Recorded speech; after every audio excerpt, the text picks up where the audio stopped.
Y por cierto, gracias a la estabilidad económica y política que nos trae el porfiriato, pudo haber una inversión extranjera fuerte, como ya dijimos, pero no solo inversión extranjera fuerte, sino que también se favoreció la actividad económica a gran escala para la época. Y en esto quiero mencionar nada más el caso de, por ejemplo, de don Pedro Pons.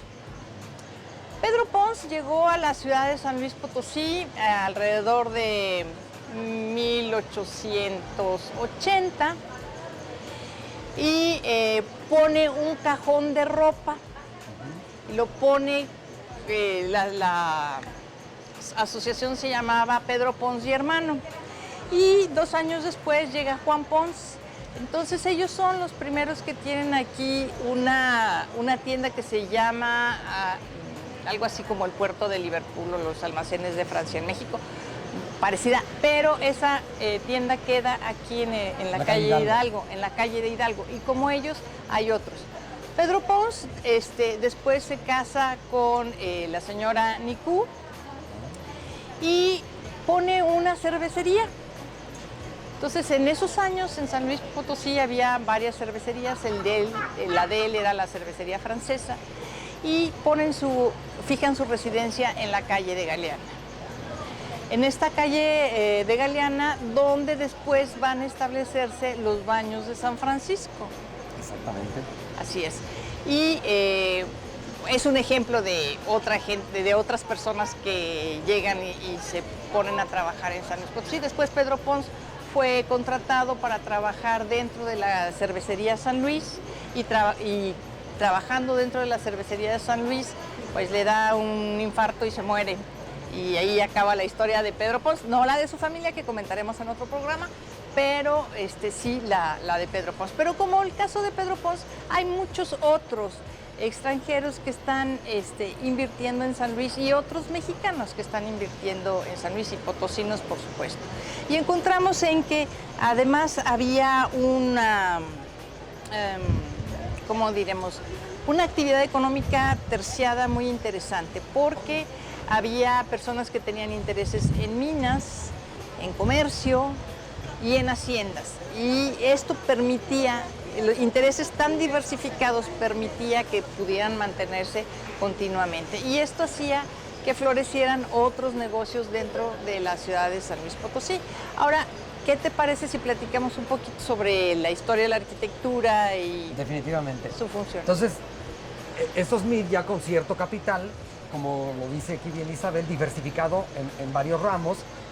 Otro de los ramos que empiezan a tener es el de la inversión en bienes muebles, como el que tenemos aquí. Entonces, en sus idas a San Antonio, Texas, conocen a Henry Hindon, que estaba realizando un edificio en la ciudad de San Antonio. Lo contratan para venir a hacer este proyecto. Él, su origen es canadiense, pues lo que está de alguna manera en boga, y en México igual, pues es todos los productos franceses, la arquitectura francesa, y ese es un edificio totalmente de esta arquitectura francesa que está en boga en este momento histórico de porfiriato en México. Les proyecta el edificio, como les digo, es el primer edificio con estructura metálica en los interiores y sobre todo con un ladrillo aparente en exterior. Si vamos a los tratados de arquitectura, hay unos tratados de briquetería o de ladrillos en francés que dicen más o menos cómo se colocan o se hacen los diseños con este tipo de edificaciones. Por recurrir de alguna manera a algunos tratados de arquitectura que podemos consultar para observar cómo se hacían los edificios de esta época. Entonces les propone hacer esta construcción, que es una manzana más o menos de 2.500 metros cuadrados, o sea que es un edificio considerable en planta, dentro del centro. Y más que aquí ya no existían terrenos libres para construir. Ya la época de la venta de subasta de los bienes del clero, que se hicieron a mediados del 19, pues ya no era posible, ¿no? Entonces consiguen este mercado, hacen su edificación y de alguna manera empiezan a tener ya posesiones dentro del centro histórico. Sí, muy bien, Jesús, muchas gracias. Oye, y por cierto, otra de las cosas importantes que yo quería platicar contigo era esta nueva forma de arquitectura que está llegando a la ciudad, que viene por parte de estos norteamericanos. También hay una casa en la calle de Álvaro Obregón, que es la única casa que yo he visto en el centro histórico que está rodeada de jardín. Sí. Es también casa hecha de Henry Guindon, ¿verdad? Es la casa de Henry Guindon para uno de los propietarios de este edificio, que es Eduardo Mir. Y Eduardo Mir va a ser el que le encarga también la construcción del Palacio de Cristal, que está en la esquina de Álvaro Obregón con la calle de Hidalgo. Sí, y bueno, lo que llama la atención es que durante una etapa en el 19 se preocuparon mucho porque todas las fachadas estuvieran alineadas a la banqueta, Exacto, ¿sí? exacto. Al paño de la calle. Y ahora, a finales del 19, es cuando comienza ya la modificación y la inclusión de jardines alrededor de los edificios, Exacto. lo cual sí marca un cambio total. Muy interesante. Esas casas principalmente se dieron en la calle Avenida Carlos Díez Gutiérrez, que es el primer paseo que se construye en San Luis. Así como México tiene su paseo de la Reforma, pues todas las principales poblaciones querían tener una calle amplia, un paseo, ¿no? Y a lo largo de ese paseo se empezaron a construir este tipo de casas tipo chalet, que es la quinta o la vivienda, pero rodeada con jardín o con huerta. Y así es como se construye el primer chalet, podría decirse, de estas características, pero dentro del centro histórico. Exactamente atrás del edificio Ipiña, más o menos entre el año 1906 y 1909 se construye esa casa para Eduardo Mir y su familia. Sí, muy bien. Bueno, y hablando sobre el crecimiento de nuestra ciudad, creo que el establecimiento de la Avenida Centenario rompió el esquema del centro histórico de esta ciudad, que se había como reducido nada más a algunas manzanas dentro del centro histórico. Y con este trazado, bueno, comienza la construcción de las quintas que tú muy bien mencionas y comienza la ciudad a crecer hacia el poniente. ¿Es el barrio de Tequisquiapan? Hacia el barrio de Tequisquiapan. Y aparecen estas nuevas casas. Y para como somos en San Luis, si ahora les parece muy lejos ir un poco más allá de Tequisquiapan, en aquel entonces decir que alguien vivía en Tequisquiapan se les debe de haber parecido extraordinariamente lejos. ¿Sí? Ahora, no sé, en este camino hacia el barrio de Tequisquiapan estaba lo que se conocía como las albercas de Tequis. Jesús, ¿qué nos puedes decir sobre estas albercas de Tequis? Bueno, yo no conozco mucho.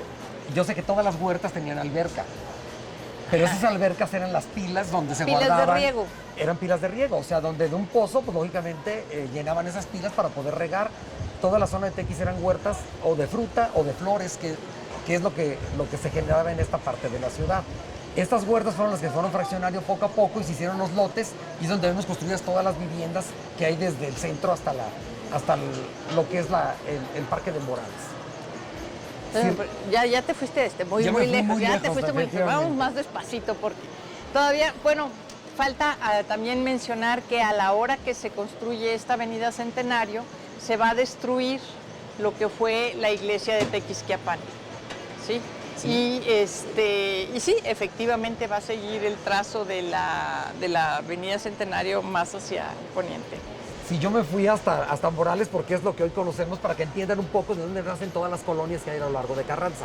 Carranza, antes lógicamente, de que se destruyera su templo, que su templo se destruye más o menos en 1914, con la llegada de Gadira a San Luis Potosí, se destruye y se hace un nuevo alineamiento que va a dar el ancho desde Tequis hasta la zona de Morales posteriormente.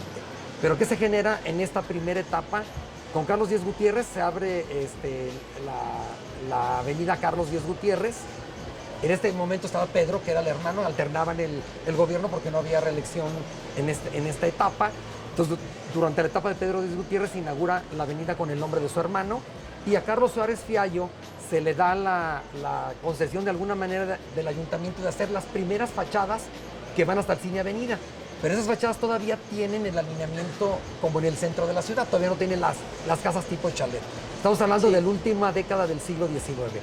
Si nos vamos ya de la Beneficencia hacia Tequis, empiezan ahí ya las construcciones tipo quinta. Empieza la Quinta Muriel, donde está actualmente el Banco Bajío y el Chili's, que todavía muchos conocerán. Estuvo un restaurante que se llama La Colomba, y ahí Octaviano Cabrera Hernández en 1906 construye una de las primeras quintas dentro de este paseo. Y así a lo largo de Carranza hasta Tequis hubo varias quintas que se construyeron en esta época. Bueno, y ahorita que mencionaste a Carlos Suárez Fiallo, claro, por supuesto, Carlos Suárez Fiallo es un constructor también muy importante en la época. Y me llama la atención que Carlos Suárez Fiallo, si mal no recuerdo, es ingeniero, ¿verdad? Es ingeniero civil, exacto. Sí, y esta participación de los ingenieros civiles en la arquitectura de la ciudad. Por ahí, entre los libros de La Lonja, el archivo de la Sociedad Potosina La Lonja, se menciona que Carlos Suárez Fiallo les regaló el diseño de una fachada para el edificio de La Lonja, que nunca se hizo porque la acabó remodelando Octaviano Cabrera. Exacto. Pero eso, bueno, también es harina de otro costal. Sin embargo, Suárez Fiallo fue importante no solo en la construcción de estas primeras fincas en Carranza, sino en lo que hoy es la calzada de Guadalupe.